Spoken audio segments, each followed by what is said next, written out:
আর্জেন্টিনার হয়ে টানা দ্বিতীয়বার কোপা আমেরিকা জিতেছেন লিওনেল মেসি। মহাদেশীয় শ্রেষ্ঠত্বের ইতিহাসে দলকে সর্বোচ্চ ১৬তম বারের মতো চ্যাম্পিয়ন করার পথে অধিনায়কত্বও করেছেন তিনি। তবে কাতার বিশ্বকাপে আর্জেন্টিনাকে যেভাবে সামনে থেকে নেতৃত্ব দিয়েছেন, মেসি এবার কোপা আমেরিকাতে ঠিক সেভাবে পেরে ওঠেননি। কলম্বিয়াকে ১-০ গোলে হারিয়ে চ্যাম্পিয়ন হওয়ার পথে ১ গোল এবং ১ অ্যাসিস্ট করেছেন ৮ বারের ব্যালন ডিওর জয়ী এই মহাতারকা।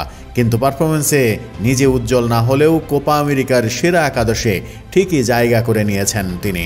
টুর্নামেন্ট শেষ হওয়ার ২ সপ্তাহ পর দক্ষিণ আমেরিকার ফুটবল ফেডারেশন কনমেবল প্রকাশ করেছে একাদশে মেসি ছাড়াও আর্জেন্টিনার আরও ৪ ফুটবলার জায়গা পাচ্ছেন। বাকিরা হচ্ছেন Emi Martinez, Cristiano Romero, Rodrigo De Paul এবং লাউতারো মার্টিনেজ।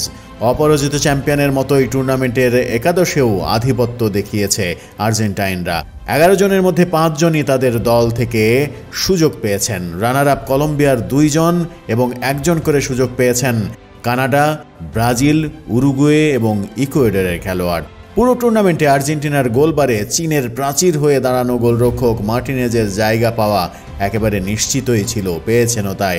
তার সঙ্গে সর্বোচ্চ ৫ গোল করা মার্টিনেজ এবং টুর্নামেন্টের সেরা হামেস রদ্রিগেজেরও সেরা একাদশে থাকাটা নিশ্চিতই ছিল। ৪-৩-৩ ফরমেশনের রক্ষণভাগের দায়িত্ব পেয়েছেন কানাডার অ্যালিস্টার জনস্টন, কলম্বিয়ার দাভিনসন সানচেজ, ইকুয়েডরের পিয়ারো হিনকাপি ও রোমেরো। মাঝমাঠে রদ্রিগেজের সঙ্গে উরুগুয়ের ম্যানুয়েল উগার্তা এবং ডি পল জায়গা পেয়েছেন। আক্রমণভাগে মেসি মার্টিনেজের সঙ্গে রয়েছেন রাফিনিয়া। ২০২৪ কোপা আমেরিকার সেরা একাদশটা তাহলে কেমন হলো চলুন জেনে নেওয়া যাক। এমি মার্টিনেজ আর্জেন্টিনা, গোলরক্ষক Alistair Johnston Canada, Davinson Sanchez Colombia, Cristiano Romero Argentina, Piero Hincapie Ecuador, James Rodriguez Colombia, Manuel Ugarte Uruguay, Rodrigo De Paul Argentina, Raphinha Brazil, Lautaro Martinez Argentina এবং লিওনেল মেসি